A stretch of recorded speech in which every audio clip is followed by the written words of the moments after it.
Coming up, a media event is underway at Walt Disney World where lots of details are being released on what we have to look forward to at Walt Disney World post 50th anniversary, which ends in just a couple of weeks. Disney gives us our first look at the new nighttime spectacular coming to EPCOT as part of the Disney 100 celebration. And yes, the Harmonious barges are about to be no more. Some controversial finishing touches are added at the Roundup Rodeo BBQ restaurant in Toy Story Land. New meet and greets are about to debut across the resort. We have more details on the Tron coaster at the Magic Kingdom, which is opening on April 4th. And I've been in the parks myself the last few days, braving some insane spring break crowds, so I'll let you guys know what my experience was like there. All that and more on the way. This is an extra jam-packed episode of Mickey Views News. All who come to this happy place, welcome. Now I'm the king of the swingers, oh, the jungle VIP. I've reached the top and had to stop, and that's what's bothering me. Hello everyone, Braden here. I hope you guys are all doing well. I know it's been a couple of weeks here. I've been hard at work on some new documentary projects for this channel as well as our historical documentary channel that I've been trying to get going. And I'm always on call, ready to go in case we get some big breaking news. But we didn't the last few weeks. It was quite boring. And I suspect that was because Disney was holding everything till this media event that they are hosting right now for media personalities and influencers and things, where basically Disney's trying to hype up Tron, as well as they're previewing the return of Happily Ever After and doing all this sorts of stuff. And the big reason why they're doing this is because the 50th anniversary is ending, so it's on to the next big promotion, the next big, commercial campaign and all of that, trying to give people reasons to come down that aren't 50th related. So they're doing this big press event to kick off the next era of the parks insofar as the promotional side of it is concerned. So along with this press event, we're getting lots of details from Disney and announcements in terms of what is coming next. But before we get to all of that, even though I live just minutes from Walt Disney World, I sort of have a trip report for you guys, which is of a newsworthy nature insofar as the crowds go, as well as some unfortunate resort de-theming that I ran into, a trend that we've been talking about and seeing a lot of lately at the Disney resort hotels. The last couple of days, I've been at both Disney and Universal doing some more normal touristy type stuff instead of just walking around and filming construction, which you guys know is my usual pastime at the parks. It is absolutely packed at Disney right now. In fact, today, Disney Genie sold out at 3 p.m. It is so busy right now that they're selling out even on the upcharges and all of that. Meanwhile, at Universal Orlando, which I haven't been to in 9 years, one day I did go over to Cabana Bay and walk around that hotel, but besides that, I haven't been to Universal Orlando in 9 years. I finally made it over to City Walk the other day, but before I did, I spent about an hour in traffic on the resort complex itself. It was so busy, the parking was happening so slowly, so the main thoroughfares on the Universal property, they were red on Google Maps, on the traffic map, so that was not too fun there. Universal does not have the blessing of size that Disney does, and at Disney, if you're just going to Springs, there's rarely a holdup because you have free parking for that shopping area, and then you have individual parking for the theme parks. At Universal, parking is $27, and all the theme parks and City Walk people, they're all parking at the same place because the theme park people walk through City Walk on their way in and out. And there are some tricks to get part of that $27 back. I think that you can buy 2 movie tickets or something like that at the movie theater that's in City Walk and get part of the parking reimbursed there. But I just want to let you guys know the situation there. It is busy, busy, busy at Universal. And then on the Disney end, as I said, it is slammed there as well right now. This week is super, super busy. Even compared to last week, there's been a noticeable uptick in crowds with spring break in full swing here and all of that. So I decided instead of heading to the parks, what about the other activities and amenities you have around Walt Disney World? So myself and my group, we ended up at Winter Summerland Miniature Golf yesterday,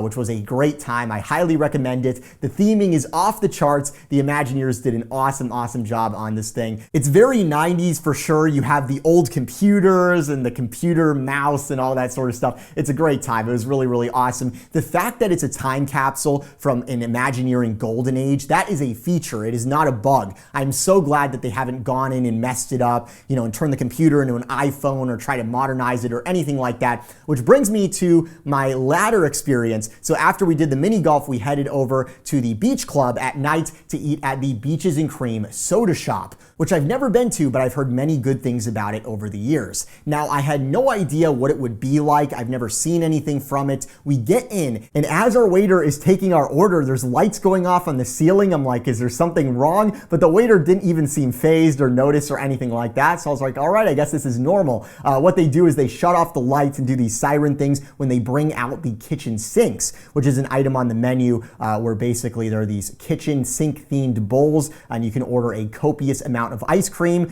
which they say serves 4 people, and they use a whole can of whipped cream. For my party of 2, we got a 2-scoop sundae. We got mint and vanilla. I want to do sort of like a St. Patrick's Day sort of theme there. We didn't even get through the mint scoop, just 1 scoop, 2 people, because we were so full from our entrees. Anyways, what I was saying about the theming, I found the theming weird in the Beaches and Cream soda shop because we were seated at the counter looking towards, where they make all the ice cream, and in front of us, it definitely had that old-timey soda fountain vibe by the beach. But then behind us, the main dining area, it looked like if one of those AI programs everyone's been talking about lately, if it was told to look through all the listings on a modern decor website and, create the most soulless looking room it possibly could. So I looked it up, I Googled it while we were waiting for our food, and of course, it turns out Beaches and Cream is another very recent victim of the de-theming that we're seeing happening across the resort hotels. What they did is they got rid of the colorful pictures and the murals that you had above you in the soda shop, and they just painted it all beige. It's just all single color, it's just all beige. And then the floor, it has this weird tile that is not old-timey at all or on theme in the slightest. In fact, I recall seeing that exact same tile or something extremely similar at either Disney's Riviera or the Grand Destino Tower, and it worked there, but it's like, why is it in this,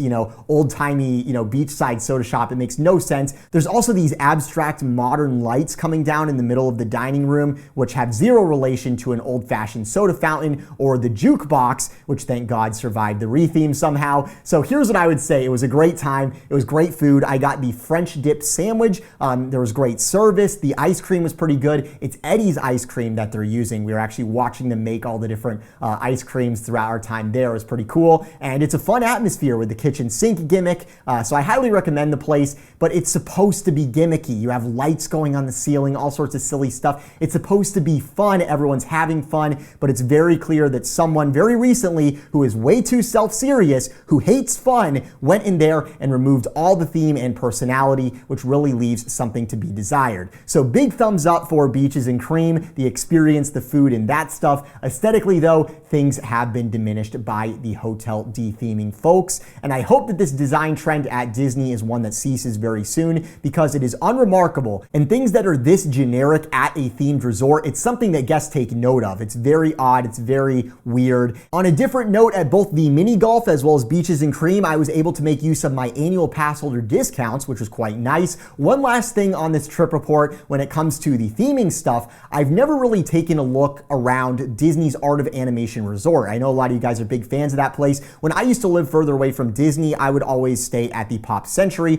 because I wanted to stay on property, but I also didn't want to break the bank. I was an 18-year-old, 19-year-old trying to save some money, so I'd always stay at the Pop Century, which is a little cheaper than the Art of Animation side. Anyways, I was finally walking around there yesterday, and the Imagineers did such a great job on this area. I was really, really impressed by what I saw. So what they have is they have a Lion King area, they have a Little Mermaid area, a Nemo area, and they have a Cars area. And the Cars area especially, I was so impressed with how great of a job they did on it. That's where I would like to stay. I know some of the other areas are pretty expensive as well. People are big fans of, but there are so many details in that Cars area. I was looking at the little postcards that they had in the window of the Cozy Cone. They looked like real, old postcards, but obviously they're in the world of Cars.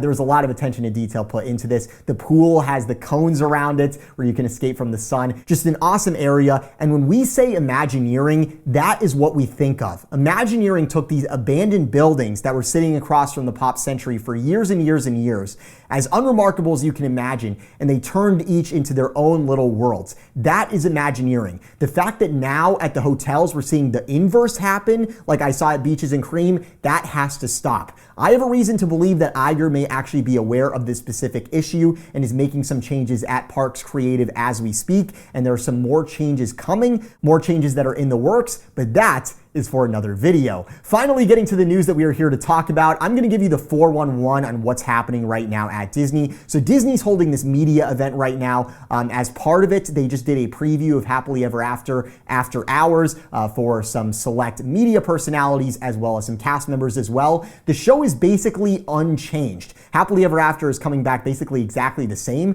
which I think is something that a lot of you will be very happy to hear. It's weird though, because Parks Chairman Josh D'Amaro, you might recall, he made it as though that there would be huge changes to this show. When he announced that it was returning, he would only promise that the Happily Ever After theme song was returning. He didn't say anything about the actual show. It was implied that there would be new segments added or something new about the show. I was thinking that they put in a bunch of their latest properties that they want to promote, try to get people to sign up for Disney Plus, promote that sort of stuff. But it may be that the budget situation at the parks has gotten so bad that they just decided, you know what, just bring back what we had before. Let's just be done. So the show turns out to be exactly the same with a few exceptions. The two that I noticed, one, the main one, is that we now have Main Street projections accompanying the show, which I think the live entertainment team did a really excellent job on. Those guys do a lot of work to get everything to line up with the complex shapes and patterns you have on those facades and have that all working with the projection you have happening on the castle. They did a really, really good job. The other change I noticed was the lighting sequence when the show starts has been changed,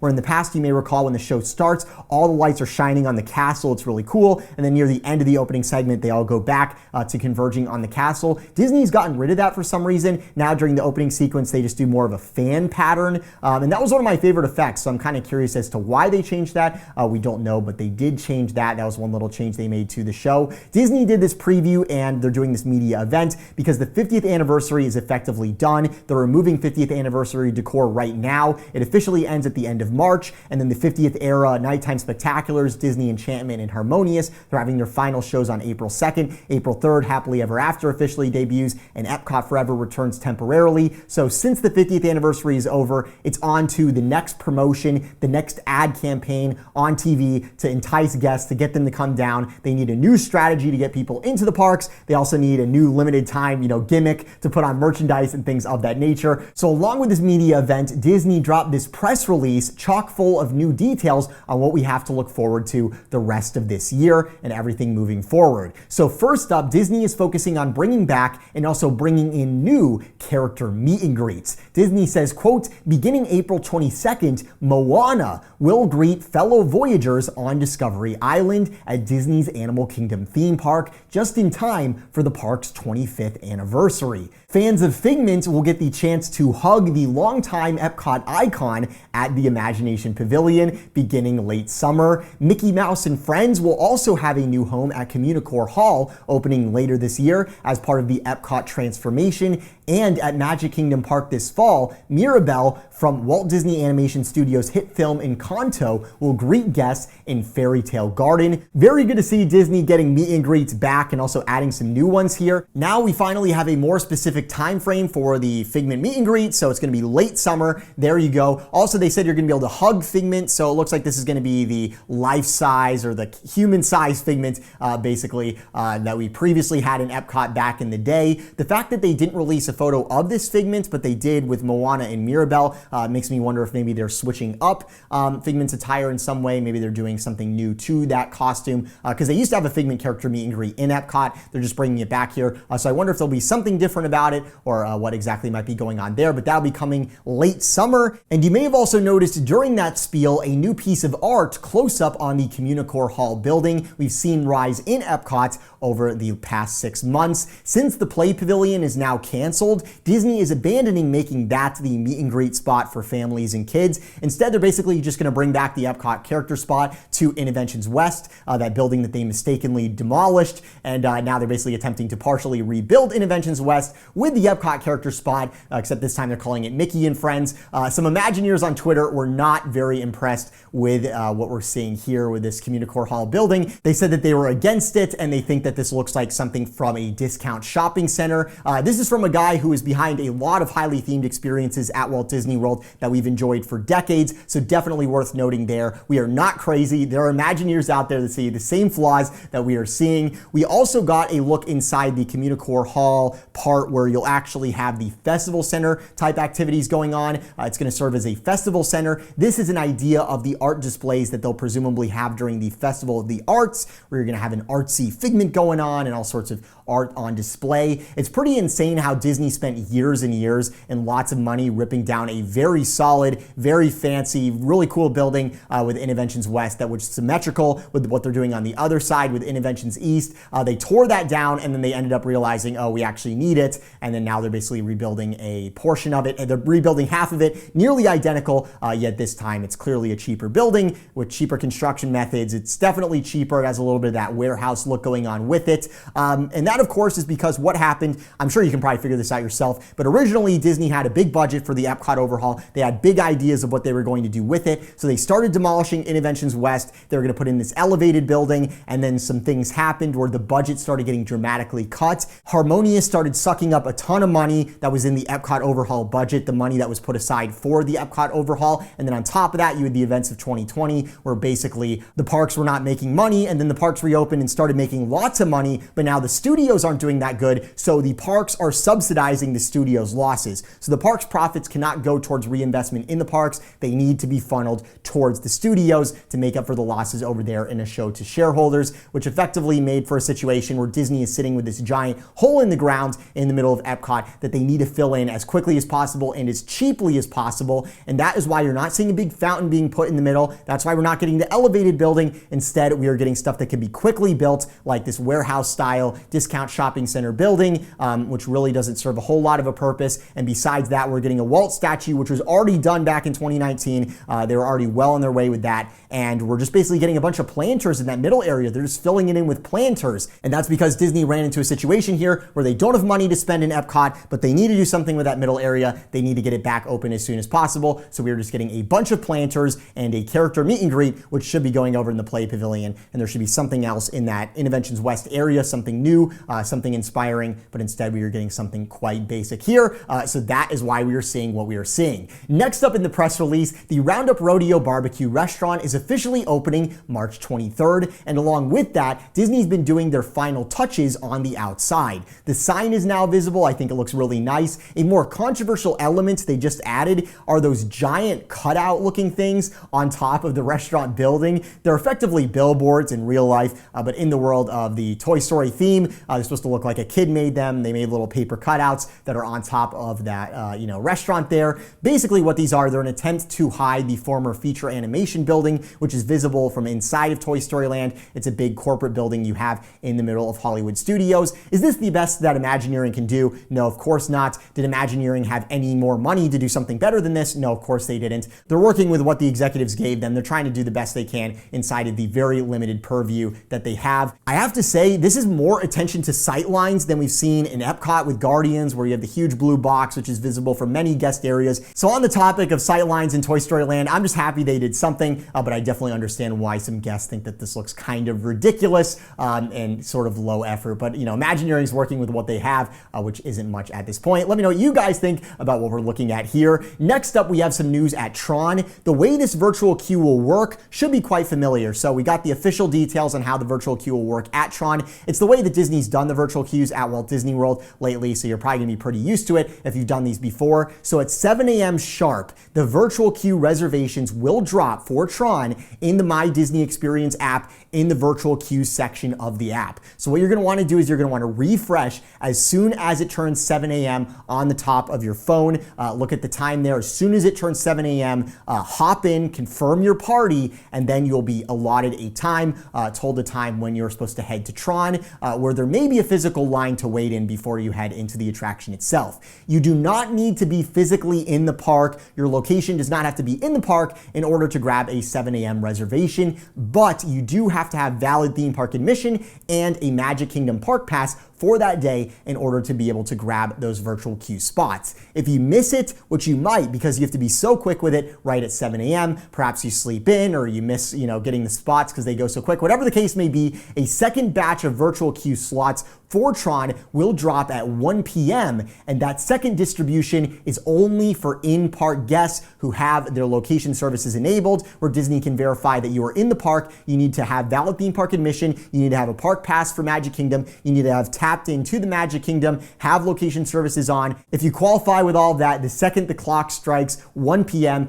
you might be able to grab one of these spots in that second distribution of virtual queue slots for Tron Light Cycle Run. Also, for guests staying at deluxe hotels or other select hotels, on nights with extended evening hours, there is a special third drop at 6 p.m., an opening of slots specifically for those high-paying resort guests that are staying extra late. They do not need to be in the park at the time in order to grab a spot, so that is the procedure for grabbing a virtual queue spot, so you can check out Tron Light Cycle Run. I'm not expecting this virtual queue at the one at this attraction to last as long as Guardians. Guardians still has a virtual queue. It's been almost a year. The standby line would help improve Magic Kingdom capacity. A big issue Disney has at the Magic Kingdom, a big limiting factor, is capacity. They spent a lot of money on that flyover walkway, which conceivably could hold a large standby line. So I do think that we will see the virtual queue at Tron go away pretty soon. I would just say, for trip planning reasons, count on it being around the rest of the year. But I do think long term we will see the virtual queue head out pretty soon at Tron after the initial wave, after the original hype. Once Tron is old news, they're going to get rid of the virtual queue because this attraction should be able to easily handle a standby line as opposed to Guardians, which has a pretty short indoor queue, and then outdoor wise, you're just standing out in the sun. There's no canopy over you or anything. But when it opens on April 4th, now you know the procedure on how to grab a spot and enter the grid. Also at Tron, the nearby Space Mountain Arcade has been going through a dramatic refurbishment where the side of the facade has been raised.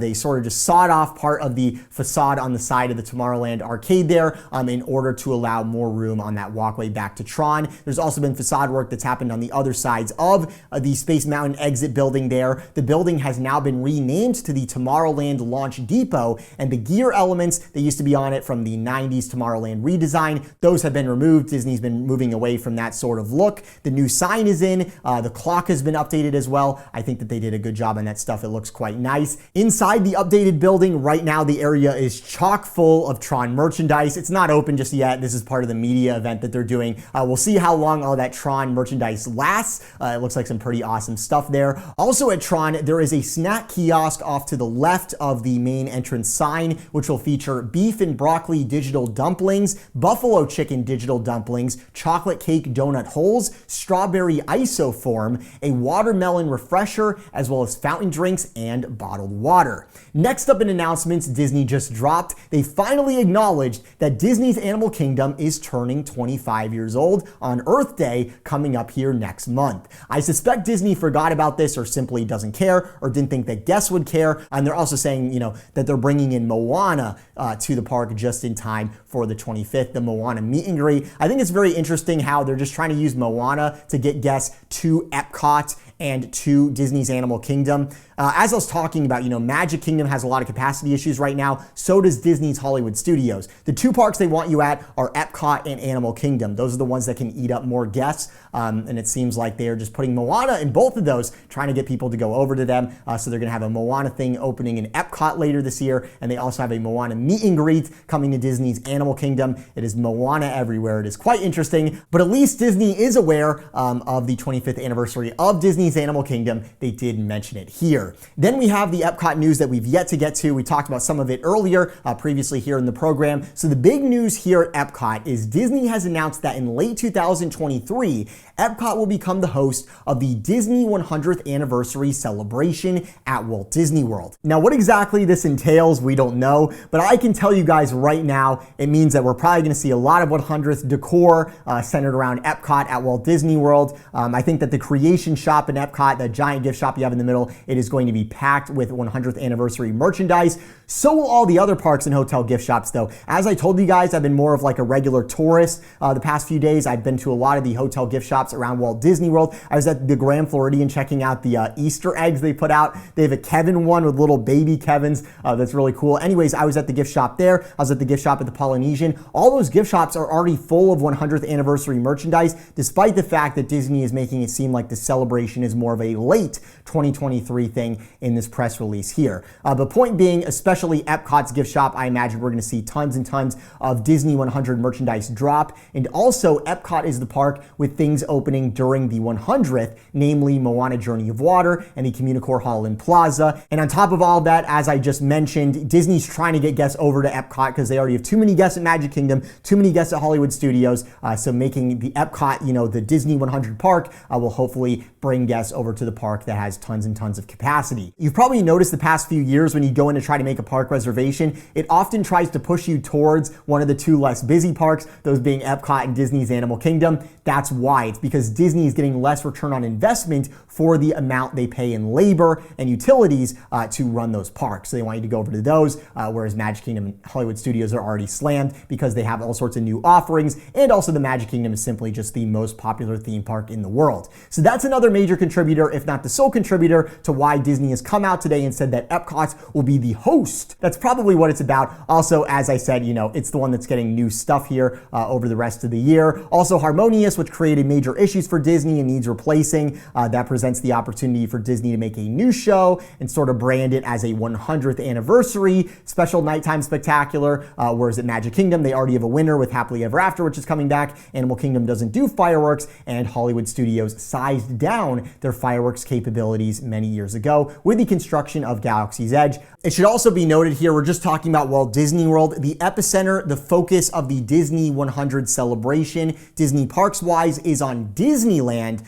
Disney is saying at Walt Disney World, which is sort of doing less 100 stuff than Disneyland. A lot of it is going to be centered on Epcot. Whatever that may entail, Disney has not stated, and I think it's just like a marketing thing, really. And last up, we have our first look at the show that is replacing Harmonious. It is a little confusing because Harmonious ends on April 2nd and is temporarily being replaced by the show that it replaced, Epcot Forever, which returns April 3rd. And then later this year, Epcot Forever is being replaced again, which is when Disney is going to be giving us this all-new spectacular. Disney says, quote, "A dazzling display of music, pyrotechnics, lasers, and lighting, the show will feature an original composition and evoke selections from the Disney songbook, all woven together to remind us that we are more alike than different," end quote. So Disney is trying to thread the needle here a little bit, saying that there is going to be something original about the show, but there's also going to be a bunch of intellectual property songs by the sounds of it. It really sounds like Harmonious without the giant obnoxious barges. Let me know what you guys think. Something interesting is Disney simply says that they'll be using selections from their songbook.